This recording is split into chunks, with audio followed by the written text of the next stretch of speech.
Sanya joined the group boys playing after listening to storyteller. Meanwhile, Kofi was chatting with a friend when he noticed a group of boys roughhousing nearby. His heart skipped a beat as he saw Sanya among them. Before he could intervene, one of the boys accidentally knocked Sanya over. She fell, landing awkwardly on her side. Aqua rushed to her, her heart pounding. "Sanya, are you all right?" she asked, her voice filled with concern. Sanya nodded, her eyes watering from the impact. "I'm okay, Mama," she said, trying to stand up. Aqua helped her to her feet, brushing the dirt from her dress. In the midst of the commotion, Kofi noticed a few villagers watching with curious expressions. He quickly moved to shield Sanya from their view. "It's all right, everyone," he said, his voice calm and reassuring. "She just had a little fall."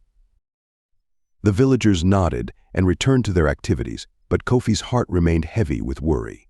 He exchanged a glance with Aqua, silently conveying his concern. As the day continued, Sanya's excitement was undiminished. She participated in games, laughed with her friends, and marveled at the performances. Aqua and Kofi remained vigilant, their eyes always on their daughter. As evening approached, the festival culminated in a grand dance around the central bonfire. Sanya watched in awe as dancers, dressed in vibrant costumes, moved rhythmically to the beat of the drums. She felt a longing to join them, but she knew she had to be careful. Aqua noticed the look in her daughter's eyes and knelt beside her. "Do you want to dance, Sanya?" she asked gently. Sanya hesitated, glancing at her parents. "I do, Mama, but I'm scared." Kofi joined them, placing a reassuring hand on Sanya's shoulder. "It's okay, Sanya. You can dance if you want to. We'll be right here watching." With her parents' encouragement, Sanya gathered her courage and joined the dancers. She moved gracefully, her steps light and joyous. The villagers watched, their faces filled with admiration. Aqua and Kofi exchanged smiles, their hearts swelling with pride. As the night came to an end and the festival wound down, Sanya returned to her parents, her face glowing with happiness.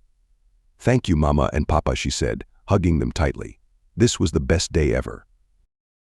Aqua and Kofi hugged her back, feeling a deep sense of relief and pride. They had managed to keep Sanya's secret safe while allowing her to experience the joys of the festival.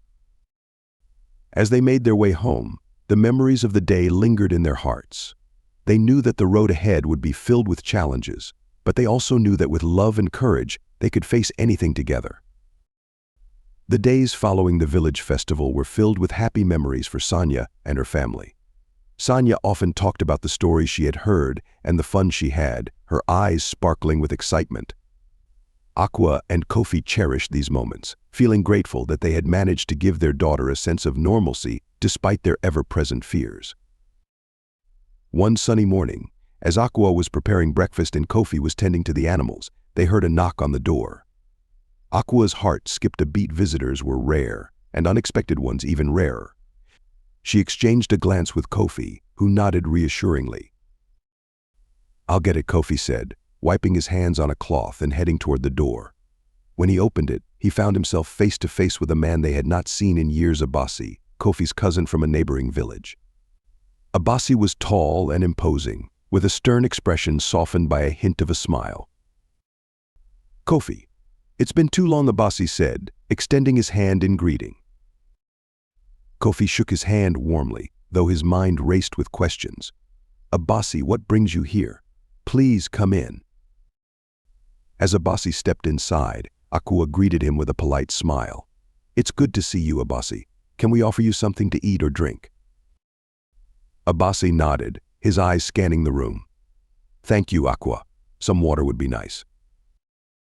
Aqua hurried to fetch a jug of water and some cups, her mind filled with apprehension. Why had Abuzz come after so many years? And what did he know about their lives now? Once they were all seated, Abuzz spoke. "I heard about the festival and thought it would be a good time to visit. It's been too long since we last saw each other." Kofi smiled, though it didn't quite reach his eyes.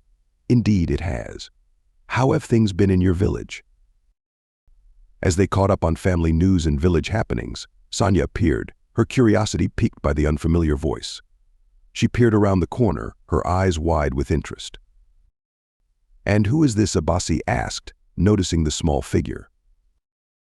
"This is our daughter," Sanya, Aqua said, gently guiding Sanya into the room. "Sanya, this is your Uncle Abasi." Sanya smiled shyly. "Hello, Uncle Abasi." Abasi's eyes softened as he looked at her. "Hello, Sanya. You're a beautiful girl." Sanya beamed at the compliment, her initial shyness melting away. She sat down beside her parents, feeling safe and loved. As the conversation continued, Abasi's eyes kept drifting back to Sanya. Finally, he turned to Kofi and Aqua with a more serious expression. "I've heard some unusual rumors about Sanya. People talk, you know." Kofi's heart pounded in his chest.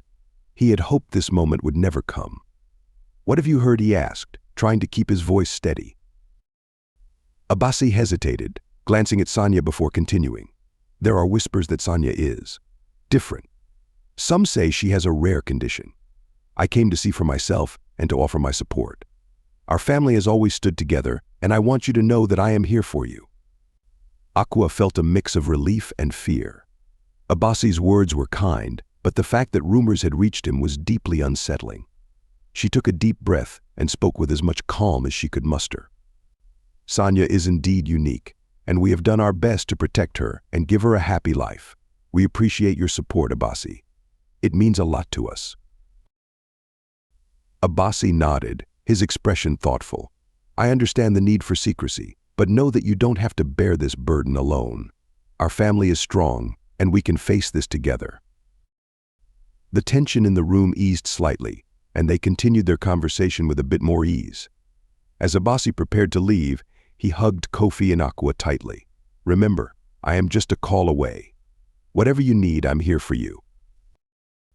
As Abasi walked away, Aqua and Kofi watched him go, their hearts heavy with a mix of emotions. They were grateful for his support, but the visit had reminded them of the fragile nature of their secret. Later that evening, as they sat together with Sanya, Kofi turned to Aqua. "We need to be even more careful, Aqua. The more people know, the greater the risk." Aqua nodded, her eyes filled with determination. "We will protect our daughter, Kofi, no matter what." Sanya, sensing the seriousness in her parents' voices, looked up at them with wide eyes. "Mama, Papa, why are you worried?" Aqua smiled gently, brushing a strand of hair from Sanya's face.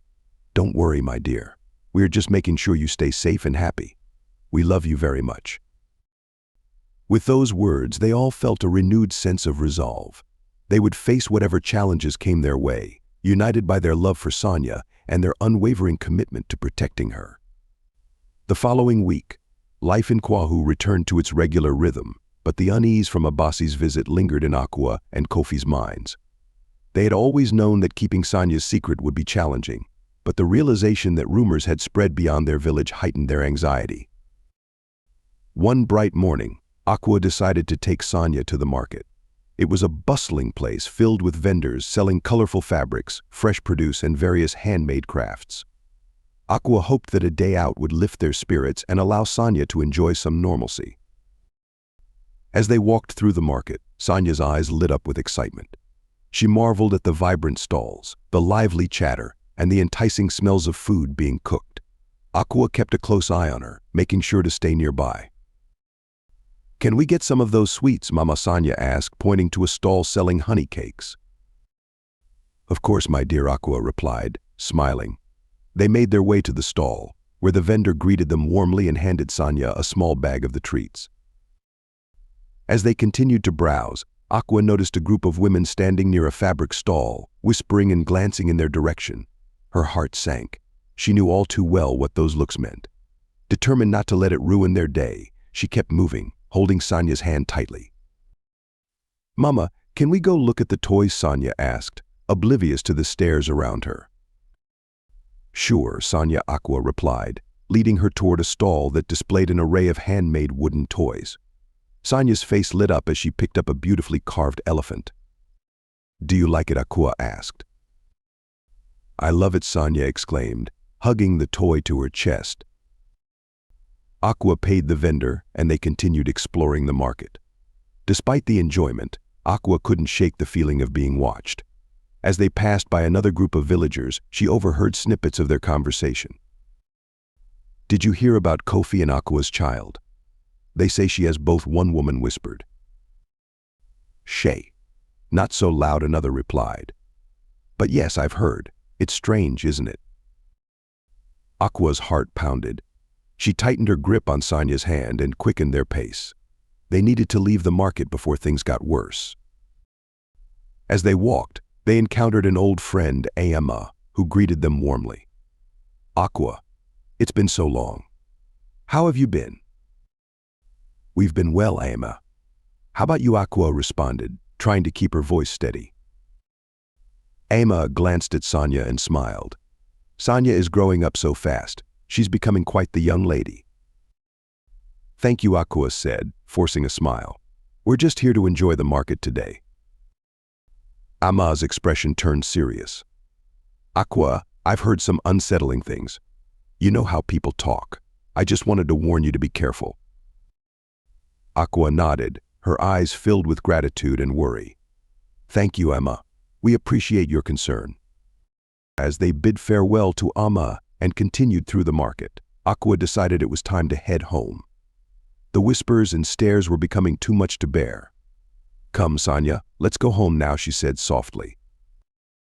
"But Mama, I wanted to see the jewelry stall," Sanya protested. "Next time," my dear Aqua replied gently. "We need to get back before it gets too late." Sanya nodded, though disappointment flickered in her eyes. They made their way out of the market and began the walk home. Aqua's mind raced with thoughts of how to protect her daughter from the growing rumors. When they reached home, Kofi noticed the worry etched on Aqua's face. "What happened?" he asked.